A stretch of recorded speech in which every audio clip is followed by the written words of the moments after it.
We all suffer at times from the effort to study something instead of living it, or from the effort to fix or advise rather than to listen and to hold. But as a theologian, Paul Tillich put it, the first duty of love is to listen.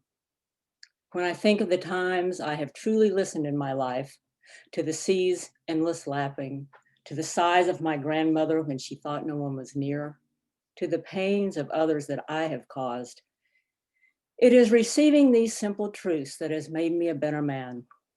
So often, when we refuse to listen, we become obsessed with remaking the world in our own image rather than opening the spirit within us to the spirit of what is. Mark Nepo, The Book of Awakening. Before Al-Anon, I knew next to nothing about listening. I knew how to pretend to listen, yet what I was actually doing 99% of the time was waiting impatiently for my turn to set them straight, impart wisdom, solve the problem, one-up them, or just start talking about a much more interesting subject, me. Yet in the same conversation, when it was finally my turn, I'd get irritated because the person wasn't listening to me. Go figure. It wasn't until I started going to Al-Anon meetings that I began to learn how to truly listen. The meetings I went to were very serious about no crosstalk during someone's share. This meant no interrupting, no advising, no talking. When someone shared, we all just listened. And when one person finished, there was no analysis, no resolution, no solution, just silence until someone else started their own share. For those of you who have participated in circles of trust, this process will be familiar. Admittedly, in the beginning, this felt very unnatural, and it took me a while to shut off my inner dialogue. But over time, especially once I finally started to share, I began to understand what a miracle it was, this listening and being listened to. It allowed for each meeting to become a sacred space where true empathy, communion, and understanding flourished. It's shown me time and time again that there is, in fact, a common thread that connects us all, no matter how different each of our lives may outwardly seem. But most importantly, I learned that when I am truly present to another and they to me, love and healing happen in abundance.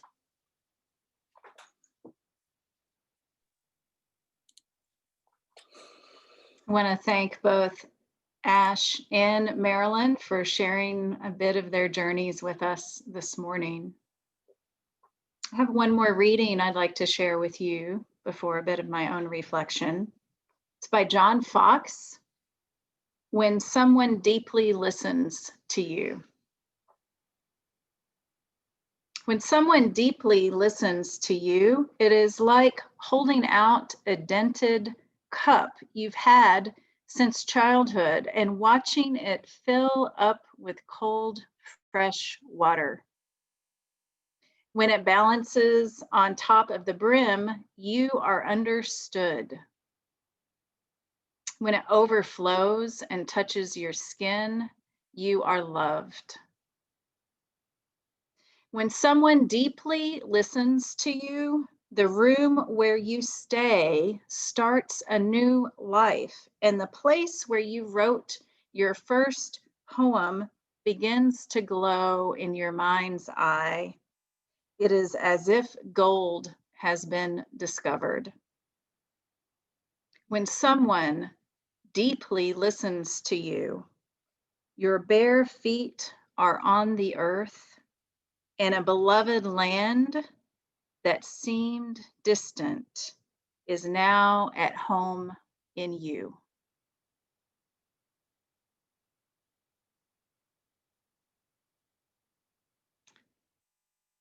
Those of you who have been around the congregation for a while know that Parker Palmer, who is a Quaker educator and author and thinker and theologian in his own right, is one of my favorites.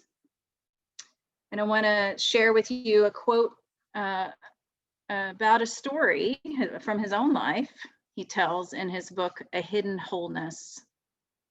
It's a story about a time in his life when he was brought low, brought to a standstill by experiencing clinical depression.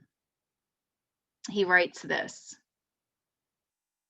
"During my depression, there was one friend who truly helped. With my permission, Bill came to my house every day around 4 p.m., sat me down in an easy chair, and massaged my feet.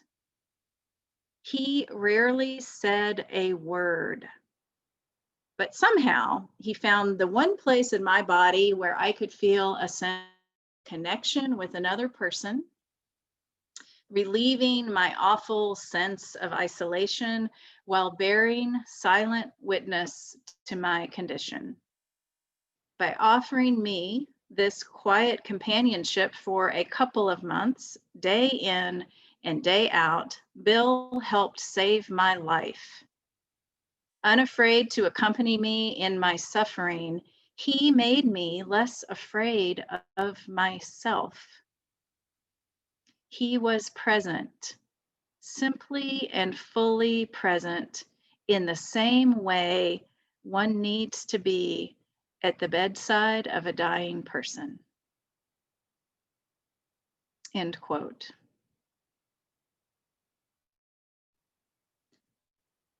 When those around us are suffering, we want to help. We want to make it better. We want to offer something useful to the person who is suffering. Sometimes, very often, we get nervous about what to say. We focus on finding just the right words. Some of us, especially those of us in the helping professions like healthcare or counseling or social work, or let's say ministers, perhaps, are especially prone to feeling like our own self-worth is wrapped up in being able to help other people with their problems, to feel like we are useful, to feel like we can offer solutions. But I remember in my early years with this congregation as a new minister, a couple of times getting tangled up a bit when I, out of very good intentions, tried to help or solve other people's problems and predicaments when they had not asked me to.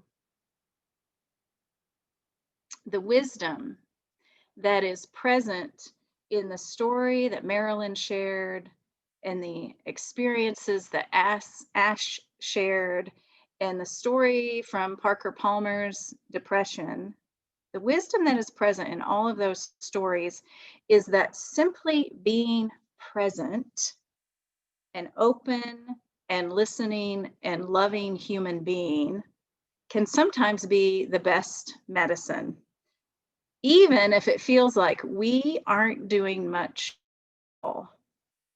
This kind of presence is not about the right words. It is not actually about doing, it is about being.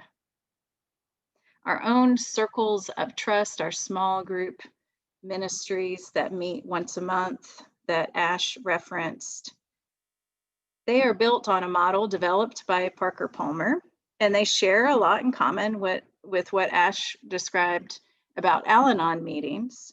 There is no crosstalk or commenting on what other people share, except to perhaps share what someone else's experience has elicited out of you, what it has sparked in your own mind or memory. There is also a practice of treating silence as another member of the group, a practice of recognizing that silence can be a gift and it does not have to signal awkwardness or boredom or inattention. Instead, it can signal deep listening. And one of my favorite guidelines for these circles of trust is the one that says, no fixing, no saving, no setting each other straight. Parker Palmer, in another reflection, tells another story about getting a call from a man who had recently gotten a terminal cancer diagnosis. Now, this person was feeling at peace until lots of well-meaning friends began giving him advice. One friend advised him to get a second opinion. Another said he should take up meditation and offered the right books to learn it. Another asked, have you looked into this particular alternative medicine pathway and technique? One relative urged him to join her church before it was too late. All of these people loved this man very much, and they genuinely wanted to help and support him. But this was not the help he had asked for. Instead, he says, it would have been a gift if friends had simply said to him, it's great that you are feeling at peace. Tell us more about that.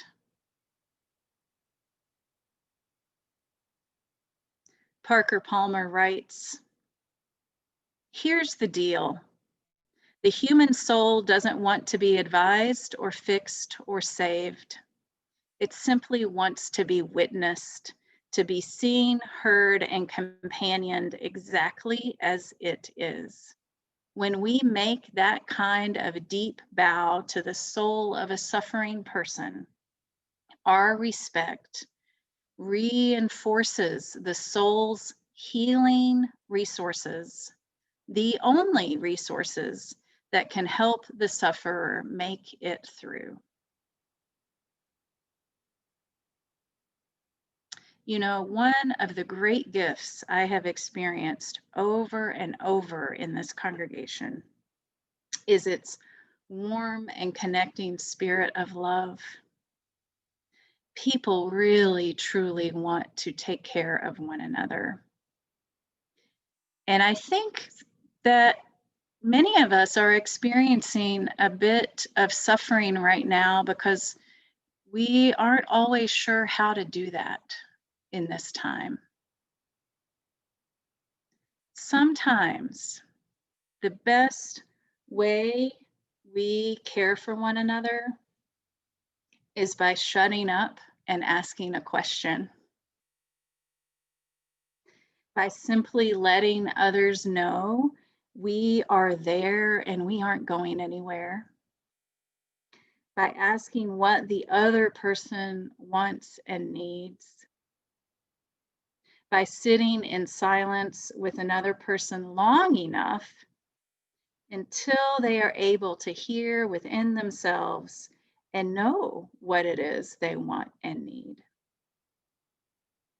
This is the ministry of presence. This is both what is practiced in our circles of trust, and it is also the grounding foundation for those on our compassionate care team. And I want to take just a moment, just an opportunity to remind the congregation about what the compassionate care team is and what it does. This team is members of our congregation who are partnered up, paired up with another member who may be going through a particular challenging time. They're paired up over a period of time to simply offer a listening companionship. The compassionate care team does not seek to fix or save. And while bringing food and offering rides and other tangible kinds of support is an incredibly important way that we show up for one another in our community, the compassionate care team does not even focus on that. And so I want to remind folks and give my own gratitude to the folks who are currently on that team: Christy Walsh, Jean Fisher, Karen Withers, Sue Newstall, and along with Sherry Brewer, who continues as our caring coordinator. And I want to remind folks that if that kind of ministry of presence would be helpful to you, that you can reach out and let me know. If providing that kind of ministry of presence calls to you, you can also reach out and let me know that. We are in a time right now in our congregation, certainly in our world, also in our congregation, when we are experiencing some increased suffering. That's just the truth of it. Several members of our congregation are dealing with serious cancer diagnoses. Others are experiencing losses or deaths during a time when our normal rituals of mourning and grieving are not as available to us. And of course, we are all dealing to some degree or another with the stresses and the trauma of this pandemic. We are all having to make hard decisions. I remember the words of French philosopher Simone Weil, who said, "The love of our neighbor in all its fullness simply means being able to say, 'What are you going through? What are you going through?'" The restrictions in place because of this damned virus mean we can't show up and rub one another's feet or sit physically close like the rabbit did with the little boy. But we are creative, and we have been creative, and we will continue to be creative about how we bring a ministry of presence to one another. Presence can be felt in many ways, even when we aren't in person. So let's practice asking that question. What are you going through? And practice sitting still and silent long enough, even on the phone, even on Zoom, sitting still and silent long enough to hear the full answer. You know, the holidays of this season, Advent, Hanukkah, solstice, while all their own and certainly carrying differing wisdom, all also have a piece of their story that is about calling on us to wait with faith. Waiting with faith. Faith that new life will be born.